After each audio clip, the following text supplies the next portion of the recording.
아, 서울에 이렇게 낡은 지역이 있었나? 이렇게 기반 시설이 안 좋은 지역이 있었나 할 정도로 굉장히 노후도가 심각한 지역인데 뭐 이유가 있습니다.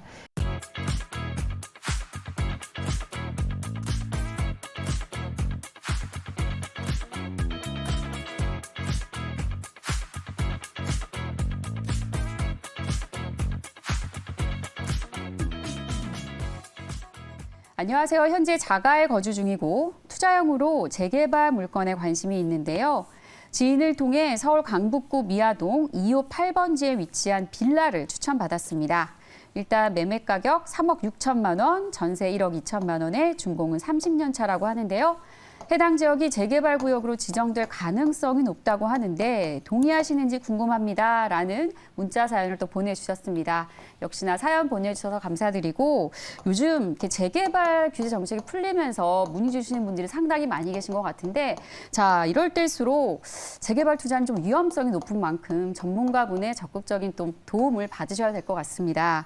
자 일단 시청자님이 보내주신 강북구 미아동 258번지 재개발 전망 이사님 어떻게 보시나요? 네, 미아동 258번지 같은 경우에는 그 재개발 투자를 좀 보셨던 분들은 굉장히 눈여겨보셨던 지역일 겁니다. 일단 이 지역 같은 경우에는 우리 이제 미아역 오른편에 위치를 해 있는데요. 여기가 이제 미아 258 재개발 지역이고요.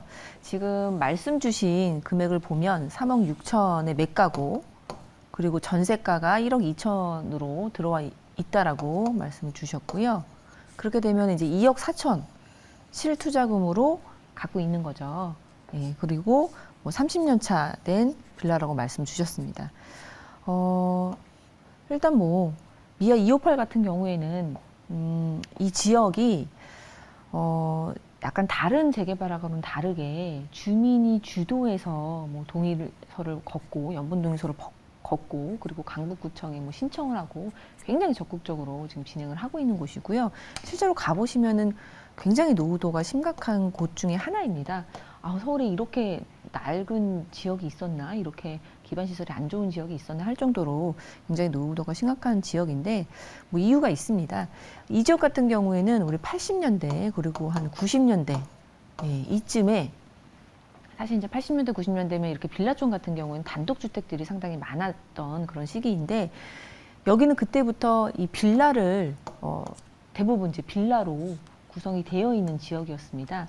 그러다 보니까 20년, 30년이 지나면 사실 단독주택이 좀 있는 지역들 같은 경우에는 이 단독주택이 허물어지고 다세대가 들어오거나 이런 경우들이 있기 때문에 신축이 또 간간히 보이는 그런 지역들이 있는데 미아 258 같은 경우에는 워낙에 80년대부터 빌라 밀집 지역이었기 때문에 더 이상 새로운 빌라가 들어오지 않는 그런 구조적인 그런 특성을 가지고 있습니다. 그래서 노후도가 이제 상당히 심각하기 때문에 우리가 딱 봤을 때는 정말 재개발해야 되겠다 이런 느낌이 드는 곳이거든요.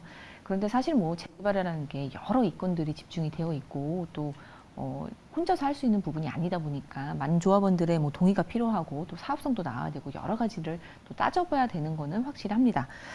그래서 아무튼 지금까지도 낙후돼 있지만 안 됐던 지역인데 지금 좀 활발하게 움직임이 있는 것 같습니다. 그래서 재개발은 정말 될지 안 될지 그런 거는 잘 모르지만 그리고 지금 이 재개발이라고 표현은 하지만 굉장히 초기 투자인 거거든요. 사실 구역 지정 되고 나서도 이 조합 설립까지 굉장히 난항을 겪는 그런 구역들이 많은데 이 지역 같은 경우에는 아직 구역 지정되기 전이기 때문에 내가 긴 호흡으로 정말 길게 가야 된다. 그런 거는 좀 염두에 두셔야 될 필요가 있습니다. 그래서 제가 여기서 드리고 싶은 얘기는 재개발이 된다 안 된다 보다는 어떤 거를 유의해야 되느냐 그거를 좀 말씀드리고 싶은데요. 최근에 많이 문의를 주시는 것이 이제 재개발하면 우리 공공재개발, 공공주도 재개발 그리고 신속통합 공공기획 재개발 이렇게 세 가지로 공공자가 붙는 것들 때문에 현금 청산 대상인가 이런 거를 많이 물어보시거든요. 그래서 이 현금 청산이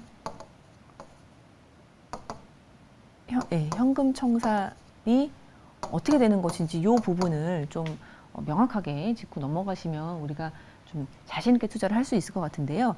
일단 우리 처음에 공공재개발이라는 2020년도 9월에 발표한 그런 정책상으로 재개발되는 것들이 있습니다.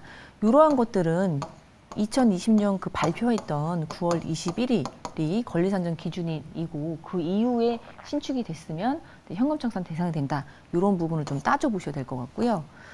그리고 이 이사 대책이죠. 이사 대책 때에 나왔던 이 공공주도 재개발입니다. 이 공공주도 재개발 같은 경우에는 2021년 6월 30일 이후에 소유권 이전이 되면 전부 다 현금청산 대상이 되기 때문에 이 공공주도 재개발로 진행이 되는 그런 지역이다 그러면은 이 부분에 대해서 좀 생각을 해보셔야 될 것 같습니다. 그리고 세 번째로는 이제 공공기획, 공공기획, 신속통합 민간 재개발이라고 얘기를 하고 있는데요. 이런 경우는 2021년 9월 23일이 권리산정 기준일이 되기 때문에 이 이후에 신축이 된다면은 현금청산 대상이 될 수 있다. 그러한 부분을 좀 따져가면서 우리가 재개발할 때 좀 염두에 둬야 될 부분이라고 좀 말씀드리고 싶습니다.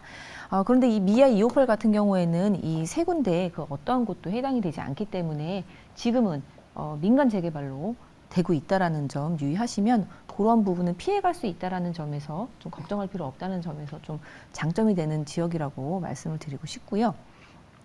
그리고 또 하나는 우리가 재개발 같은 경우에는 그리고 특히 이런 지역같이 아주 초기에 들어가는 그런 재개발 같은 경우에는 정말 긴 호흡으로 봐야 되고 내가 아파트까지 보기보다는 구역 지정이 되거나 아니면 뭐 조합 설립이 되거나 이제 매도하고 나온다라고 생각을 했을 때 보면 너무 오래된 뭐 30년 차, 40년 차 그런 완전히 오래된 그런 빌라보다는 조금 준신축급으로 뭐 5년 차, 4년 차 이런 준신축급으로 좀 매수를 하셔서 우리가 길게 가져갈 수 있는 그런 이제 좀 여유를 갖고 우리가 유지할 수 있는 그런 것을 좀 우리가 체크를 해보면 좋을 것 같습니다. 어차피 긴 호흡으로 가야 되기 때문에 내가 팔 때도 생각을 해야 됩니다. 그래서 내가 5년 있다 팔건 10년 있다 팔건 조금 신축으로 어느 정도는 준신축급으로 가시는 게 낫겠다. 이렇게 정리를 해드리겠습니다.